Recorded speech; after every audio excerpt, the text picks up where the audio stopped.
Ayun, magandang hapon. Meron kaming ginagawa dito, yung CBX 150. Ito yung isa sa issue din ng CBX 150. Ang odometer nito, tingnan nyo, napakabata pa. Yan, yung odo niya, 9,727 kilometers pa lang. Ang issue niya, yung ProLink niya. Ang ano kasi dito sa ProLink niya, naka-stick bearing.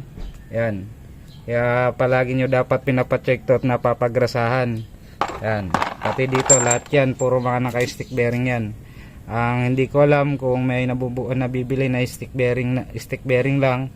Kasi meron din siya mga seal dito, kabilaan. Yan. Kaya nyo to, 9,000 kilometers pa lang. Yan, kinain na yung bushing nya. Kaya kailangan dapat papacheck nyo palagi sa lahat ng mga naka CBX na 150 o di kaya yung may mga motor na merong ganitong parts sa ilalim, naka ProLink, dito siya nakalagay. Yan, sa connection sa shock, sa dito sa swing arm ng motor. Yan, kaya palagi nyong pacheck. Eto, lilinisin na lang namin to, tapos lagyan ng panibagong grasa at babalik na namin. Yan, dapat maging aware kayo dito sa mga naka CBX para hindi lumaki yung problema. Baka maputol, yan, mag-cause pa ng aksidente.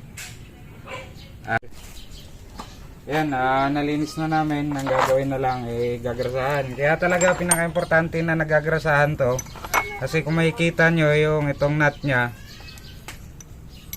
yan, sa bushing, talagang saktuhan. Kaya mahirap pagka nagkaroon ng kalawang to. Mahirap nang bunutin. Yan, ito dito. Yan, tama, konting-konti lang yung clearance niya. Kaya huwag nyo nang hintayin na magkaroon pa ng kalawang. Yan, problema. Kaya ito nga lang, 9,000 pa lang yung tinakbo. Ganyan na yung ano niya, condition niya sa loob. Kasi itong isa, medyo natuyo na yung grasa. Kaya nagkaganon. Pag ginarasahan naman to, kailangan lang dito grasahan yung grasa dito panibago. Yan. Tapos gumamit kayo ng high temp na grasa para matagal mawala. Para maganda din yung pagka-grazing ng ProLink. At yun lang. Kakabit na namin to pagkatapos magrasahan.